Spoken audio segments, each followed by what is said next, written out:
देवादिदेव भगवान महादेव शिव और जगतजननी मां जगदम्बा के चरणों में नमन करते हुए मैं यति नरसिंहानंद सरस्वती आज काकौरी कांड की बरसी आज 9 अगस्त 2019 है।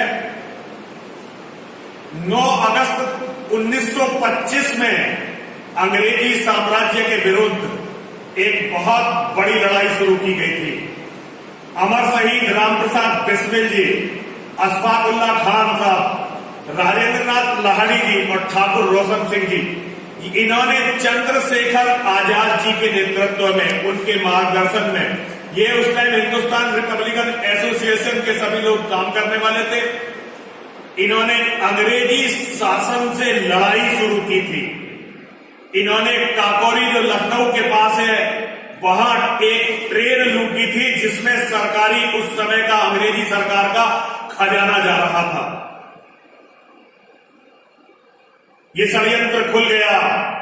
इसमें रामप्रसाद बिस्मिल जी को, अशफाकुल्ला खान साहब को, राजेंद्रनाथ लाहिड़ी को, ठाकुर रोशन सिंह को, इन 4 लोगों को सजाए मौत मिली थी।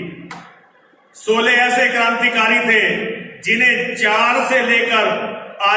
साल से लेकर आजीवन कारावास तक के लिए काला पानी भेज दिया गया था। बहुत सारे लोग आज पता नहीं इस कांड के बारे में जानते हैं या नहीं जानते हैं। उस समय क्रांतिकारियों के द्वारा दिया गया ये सबसे बड़ा कांड था जो भारत के क्रांतिकारियों ने किया था। और ये करना क्यों पड़ा? भारत के क्रांतिकारी अंग्रेजी सेना से लड़ना चाहते थे। उनके पास धन नहीं था, उनके पास साधन नहीं थे, और उन्होंने बहुत प्रयास किया कि जनता उनका सहयोग करे, जनता उन्हें साधन दे। लेकिन उस समय जो तत्कालिक धनाढ्य वर्ग था, और उस समय अगर आप देखेंगे तो बड़े बड़े मठ थे जिनमें बहुत धन संपत्ति थी। हिंदुओं के पास ऐसा नहीं है, बहुत कुछ था। राजे रजवाड़े थे, जमींदार थे, बड़े बड़े व्यापारी थे, लेकिन सभी अंग्रेजों के चरणों में नतमस्तक थे। और जो अंग्रेजों के चरणों में नतमस्तक नहीं थे वो अंग्रेजों के दलाल कांग्रेसियों के साथ लगे हुए थे। कांग्रेस में और अंग्रेजों में ज्यादा अंतर नहीं था। हिंदुस्तानियों का गुस्सा कहीं क्रांति में परिवर्तित ना हो जाए, इसलिए उन्होंने कांग्रेस की स्थापना की थी। इन क्रांतिकारियों को छोड़कर उस समय कोई भी अंग्रेजों से पूर्ण आजादी नहीं मांग रहा था। कांग्रेस का जितना भी संघर्ष था वो केवल सत्ता में भागीदारी का था। भारत के इन सबसे दिलेर क्रांतिकारियों ने, भारत के इन सबसे जियाले बेटों ने अंग्रेजों के खिलाफ वास्तव में लड़ाई शुरू की थी। लेकिन दुर्भाग्य है हमारे पूर्वजों ने उस समय इनका साथ नहीं दिया, और भारत के सबसे ज्यादा पढ़े लिखे विद्वानों को, भारत के सबसे दिलेर बेटों को, ये कोई अनपढ़ जाहिल नहीं थे। कई बार इनके सामने ऐसी बात आई, ये जब भारत के हिंदुओं को या जो भारतवासी थे उन्हें लूट कर भी अपना खजाना भर सकते थे, हथियारों के लिए धन प्राप्त कर सकते थे। लेकिन चाहे भारत के लोगों ने इनका साथ ना दिया हो, लेकिन इन्होंने कहीं भी ऐसी डकैतियां नहीं डाली। इन्होंने डकैती भी डाली तो सरकार के खजाने पर डाली। दुर्भाग्य है हमारे पूर्वजों ने ऐसे वीरों का साथ नहीं दिया। मदन मोहन मालवीय जी और जिन्ना सहित कई वकील लगे बाद में, लेकिन यदि वो पहले लग जाते और इन क्रांतिकारियों को, इन देशभक्तों को, इन महान योद्धाओं को, जो बहुत ही पढ़े लिखे, बहुत ही काबिल लोग थे, इन्हें यदि सही समय पर सही मदद उपलब्ध करवा दी जाती समाज की तरफ से, तो इस तरह से इन्हें मरना नहीं पड़ता और भारत बहुत पहले आजाद हो गया होता।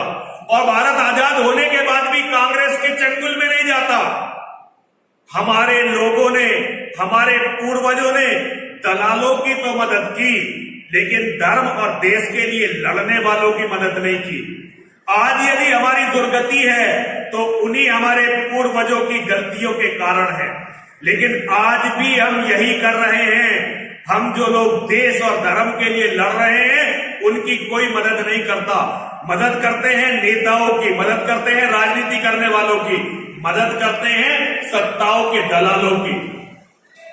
जब तक हिंदुओं के अंदर ये भावना नहीं आएगी, आज जितना हिंदू समाज खतरे में है इतना हिंदू समाज पहले कभी खतरे में नहीं था। 1000 साल की गुलामी में भी हिंदू समाज इतने बड़े खतरे में नहीं था जितने बड़े खतरे में अब है। क्यों? क्योंकि हिंदुओं ने लड़ने का साहस खो दिया और लड़ने वालों की मदद तो कोई कर ही नहीं रहा है। लड़ने वाले आज भी भूखे पेट बिना हथियारों के लड़ रहे हैं और इस्लाम के जिहादियों के लगातार शिकार बन रहे हैं। और जो जिहादियों का शिकार नहीं बनते वो शिकार बन जाते हैं सरकारों के। मैं हिंदुओं तुमसे केवल यही कहना चाहता हूं, कब तक तुम शेरों की, कब तक दिलेरों की, कब तक धर्म के लिए लड़ने वाले सबसे मजबूत योद्धाओं की बलि लेते रहोगे? अगर तुमने योद्धाओं का साथ नहीं दिया तो धरती का कोई भी देवता तुम्हारी फिर रक्षा नहीं कर सकता। यदि अपना धर्म बचाना चाहते हो, अपना अस्तित्व बचाना चाहते हो और अपने परिवार को बचाना चाहते हो तो जो धर्म के लिए लड़ सकते हैं उनका तन से, मन से, धन से और हथियारों से साथ देना सीखो। जो कौम अपने योद्धाओं का साथ नहीं देती एक ना एक दिन वो कौम नष्ट हो जाती है। मैं पुनः सही अमर बलिदानी राम प्रसाद बिस्मिल जी को, अमर बलिदानी अशफाकुल्लाह खान को, अमर बलिदानी राजेंद्र लाहाड़ी जी को, अमर बलिदानी ठाकुर रोशन सिंह जी को और उनसे इन्हीं के साथी जो लड़ते हुए बलिदान दिए चंद्रशेखर आजाद और भगत सिंह जैसे सभी क्रांतिकारियों को आज नमन करता हूं। यदि आप नहीं होते तो हम आजाद नहीं होते। आपको पुनः पुनः नमन है और सारे देश से निवेदन है कि किसी भी बिस्मिल को फांसी मत चढ़ने दो, किसी भी चंद्रशेखर आजाद को इतना मजबूर मत होने दो कि उसे अपनी गोली अपने आप को मारनी पड़े। किसी भी भगत सिंह को मरने मत दो। यदि योद्धा इस तरह से मरेंगे, तुम योद्धाओं की कीमत नहीं करोगे तो तुम भी नहीं बचोगे। सभी लोग बोलेंगे, बोलिए हर हर महादेव, हर हर महादेव, हर हर महादेव। देवता कार्य सिद्धर्थम सभास्तंभ समुद्भवन श्री नरसिंह महावीर नमामि।